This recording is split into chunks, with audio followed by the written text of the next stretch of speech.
Welcome to the deep dive. We're here to take complex information, sift through it, and basically give you the core insights you need to be genuinely well-informed, fast. Exactly, cutting through the noise. Today, we're digging into something really interesting, actually. It's excerpts from a document detailing a League of Legends match. Part 5, Match of 4, Kelly vs. Liz, League of Legends Subpersonalities Tournament.pdf.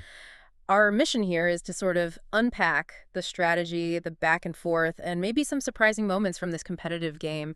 And honestly, I think there are lessons here that go way beyond just gaming. Oh, for sure. What's really fascinating, is we're looking at a real classic clash of styles. You've got Kelly's team, Nature's Grace, versus Liz's team, Queen's Gambit. Right. And this match, it was played back on July 30, 2025. It just gives us such a rich look at tactics, comebacks, real mastery on display. It lets us get into not just what happened, but like why it was so important. Okay, cool. Let's unpack this then, starting with the basics. The team compositions and their philosophies, their game plans. It was good. First up, Kelly's team, Nature's Grace. Yeah. They picked Illaoi for the top lane, Yeah. Ivern jungle, Taliyah mid, Ashe as the main damage dealer, the ADC, and Nami supporting her. A very distinct composition. And their plan, according to the notes, was zoning, controlling space, lots of healing, focusing on objectives like dragons, and playing very much as a team. Yeah, and if you connect that to the bigger picture, Kelly's whole strength was built around, well, a really safe early game, not much ego in the lanes, strong poke damage, that healing sustain to stay healthy, and really excellent dragon control, thanks to Ivern and the teamfight tools they had. It's designed for, like, methodical control, building up power steadily. Right, a methodical fortress, like you said. Always. But every fortress has a potential crack, right? Always. Kelly's team, they could get run over by assassins if they got fed early, the whole snowballing thing. Exactly. They needed really tight coordination to protect Ashe, their main damage source, peeling, they call it.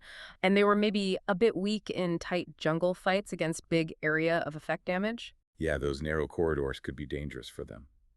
Okay, now let's flip to Liz's team, Queen's Gambit. A stark contrast. They had Qiyana top, Aggressive pick. Evelyn jungle, LeBlanc mid, another assassin misfortune ADC, and Renata Glasc support. Wow, yeah. Very different philosophy there. Their stated playstyle, pure aggression, lane domination, burst combos, psychological pressure, basically trying to control the game's speed, keep it frantic. And this raises a key question, right?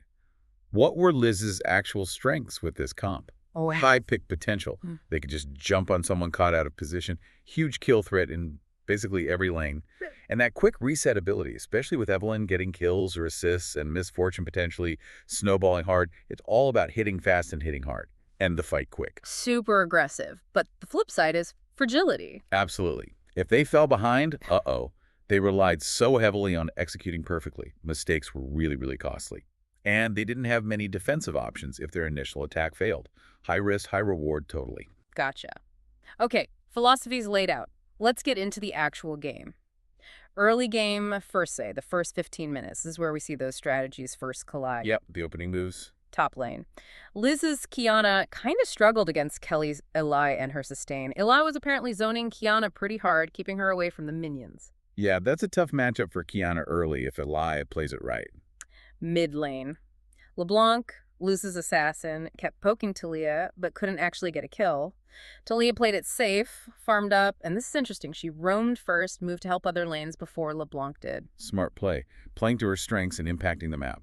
Jungle. Evelyn was farming mostly, scaling up, while Kelly's Ivern was all about objectives. And boom, first Dragon Hextech goes to Kelly's team.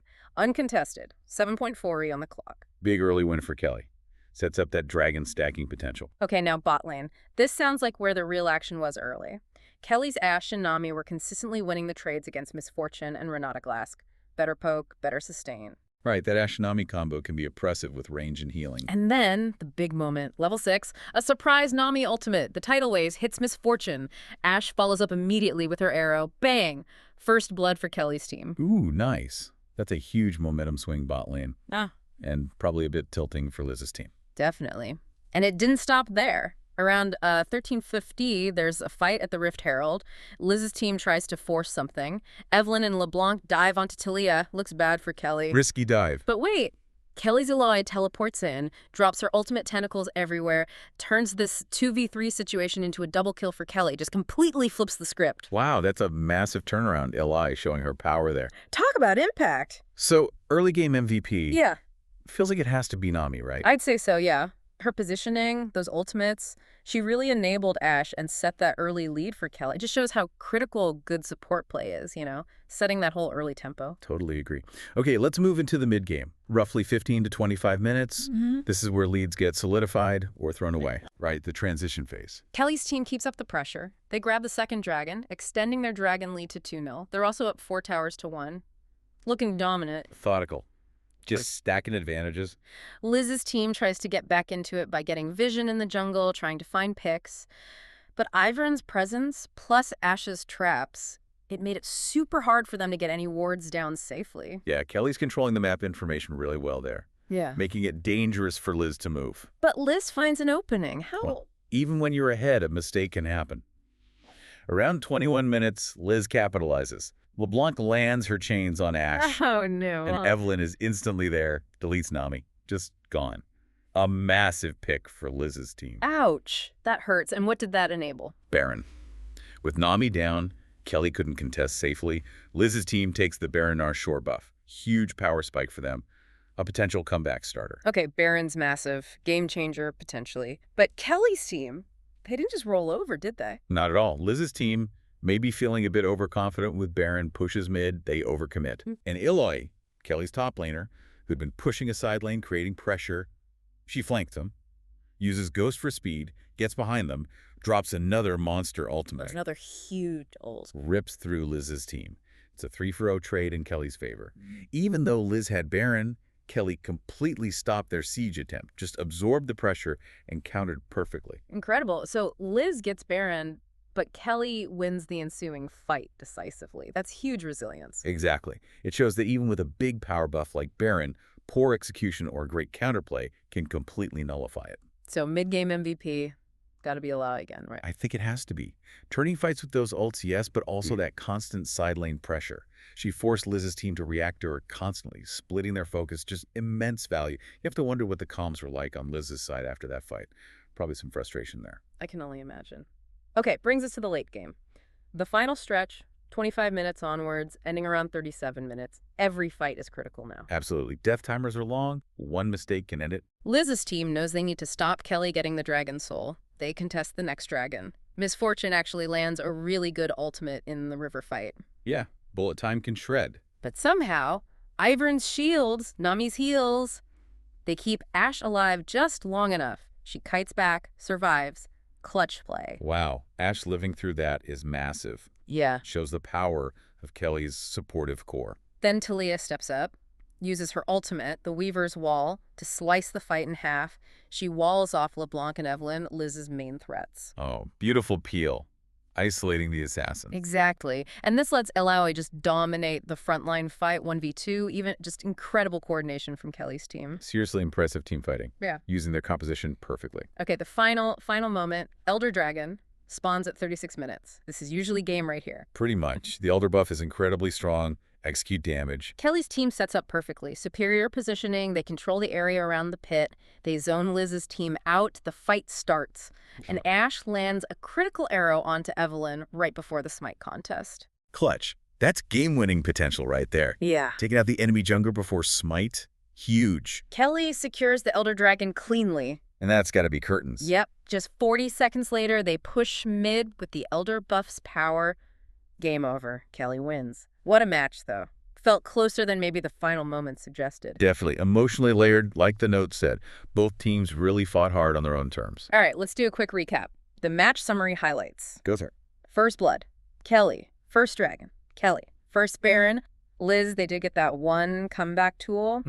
First inhibitor. Kelly. Game time. 37 minutes, 50 seconds. And total kills. Kelly 18, Liz 13. Closer kill score than you might expect from the objective control. Yeah, Liz definitely got some kills back through those picks, especially with Evelyn and LeBlanc. But Kelly controlled the map. And the overall MVP? Has to be Illaoi, Kelly's top laner. Hands down. 7 kills, only 2 deaths. 6 assists, almost 50,000 damage dealt. That's massive. Won basically every major team fight with those ults. And that side lane pressure was just relentless. Completely dictated how Liz could move. An absolute monster performance. But we also have an honorable mention, Nami. Ah, yes, Nami. Definitely deserves recognition. Top vision score for Kelly's team, which is huge for map control. Delivered crucial disengages with her ults all game, and kept Ashe alive through multiple misfortune ultimates. Just invaluable support. Couldn't agree more. She set the stage early and kept the carry safe late. Fantastic performance. So summing it all up, it really was that clash brute force from Liz versus steady resilience from Kill. Exactly. Liz came out swinging all aggression. Yeah. But Kelly's team was like, well, like water, as the notes hinted. Absorbed the blows, stayed patient, and outlasted the storm. So what's the takeaway here for you listening? It wasn't the flashy plays or the raw aggression that won. It was foresight, control, and care. Think about Kelly's team. They knew their comp's strengths, sustain, objectives, team fights. They played to them. Survived the early aggression, patiently stacked dragons, used Illaoi's pressure to counter Liz's big Baron play. It was about managing pressure, adapting, and executing a long-term plan, even during tense moments. Yeah, it reminds us that sometimes, the strongest approach isn't overwhelming force. It's being the one that bends but doesn't break. Right. And knowledge is best when you can actually use it, apply it. Think about how these kinds of dynamics, aggression versus control, risk versus patience, play out in your own life, your own work. Which leads to a final thought, maybe something for you to consider.